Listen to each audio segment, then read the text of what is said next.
What's up, everybody? Welcome back. So, if you've been with me the last couple of videos, I've done 5 bold trade proposals for Francisco Lindor, and then Nolan Arenado, and then Marco Gonzales, who was one of the ace pitchers for the Seattle Mariners, or their ace. If you don't know who he is, watch the video because you'll get an idea of who he is, and he can be a difference maker. Today, I'm going to go over 5 bold trade proposals for Blake Snell, the unquestioned ace of the Tampa Bay Rays, or co-ace, I should say. Although I still think he's better than Tyler Glasnow. And he's also won a Cy Young Award, and he's got 3 years of controllable contract years, I should say, at a very affordable rate. And they owe him about $40 million over the next 3 years, which is about $13 million a year, which is chump change for what pitchers are getting now, and for a former Cy Young Award winner, a recent Cy Young Award winner. But now, with the financial landscape of Major League Baseball potentially not really being back to somewhat normal until 2022, teams losing a lot of money. I think trades like this are going to be more appealing than signing an expensive free agent. So, and if you can get a guy like this and slide him into your rotation, I mean, that's, you have to consider it, in particular if you have the prospect capital. And a lot of teams have the prospect capital and the resources to do it. So, with that, let's get to it. And by the way, if it's your first time to the channel, welcome. If you're a baseball fan, hit that subscribe button right now and the notification, and you like good content, this channel is for you. You will love it. Okay, and always take a look in the description down below. I've got a bunch of great videos that I've done recently. Okay, so let's get to it. Number 5, the Los Angeles Angels, a team that's desperate in need of pitching right now. Obviously, they have some serious pieces over there. My guess is that Tampa Bay would ask for Jo Adell, who was like one of the top 3 prospects in all of baseball a year ago. It might get to that point where they need to consider giving him up.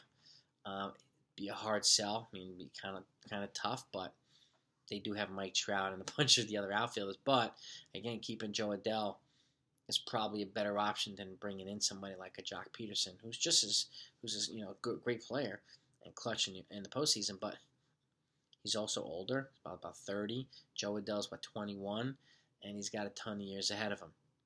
And so if they can get him without giving up Adell, that would be a heck of a thing. And you could add Blake Snell to Dylan Bundy, and if they bring in somebody like Trevor Bauer, you have a nasty 3-headed monster there at the top of that rotation.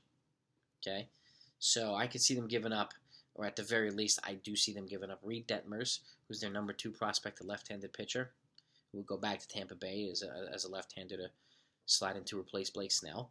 Jeremiah Jackson, who's their number 4 prospect, a shortstop / second baseman, so they get an infield prospect too.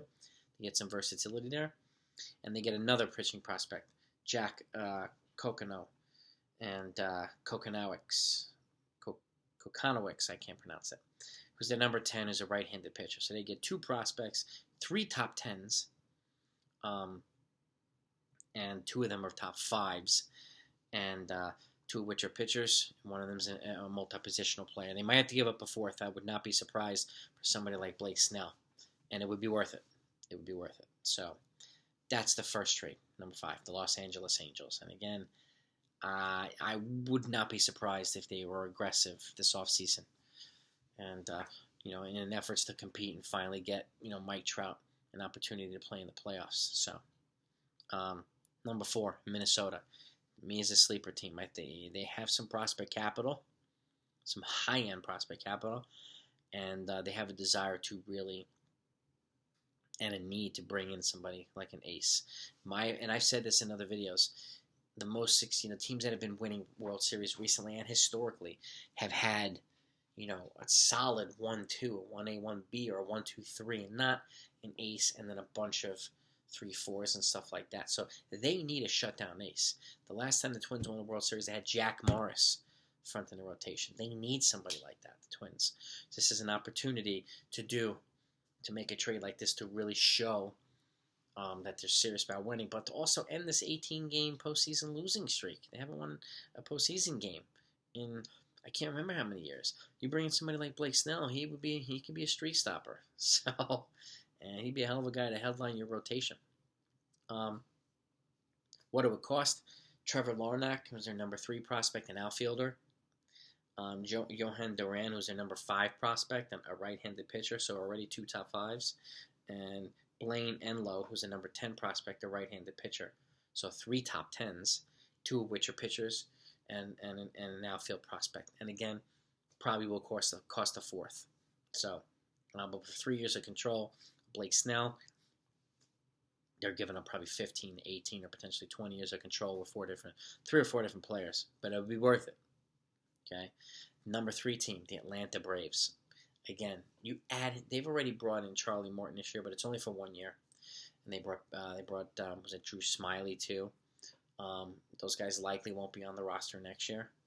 But if you can bring in somebody like a Snell, add to those guys, and add to Ian Anderson and some of their young pitchers, Julio Teheran's a free agent, so he's likely not coming back. And you need a pitcher like Blake Snell, who's an unquestioned ace. You put him at the front of that rotation with that lineup, and you're giving them a chance to win a World Series.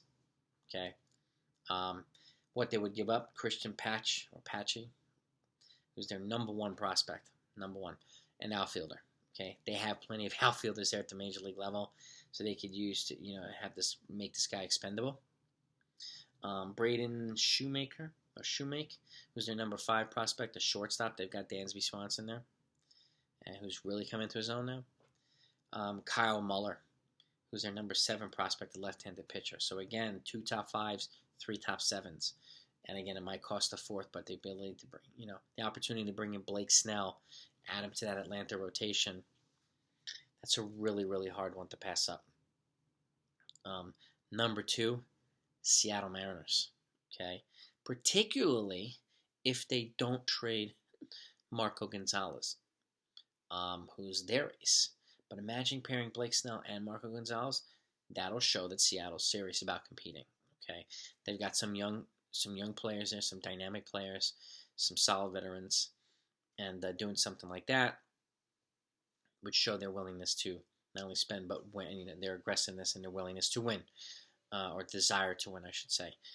Or if they trade away Marco Gonzales, who was the last video I did. They can use some of that prospect capital to add to this package to get a Blake Snell, who's still an upgrade over Marco Gonzales. But Gonzales has 5 years of team control at a very affordable contract. Snell has only 3. So it's just a thought there. But they would give up Julio Rodriguez, their number 2 prospect and outfielder. Emerson Hancock, their number 3 prospect, a right-handed pitcher. And Austin Shenton, who's their number 16 prospect, a third baseman. Okay, so they'd be getting 2 top 3 prospects, and then a marginal prospect at third base level. Again, likely will cost a 4th, but that's fine.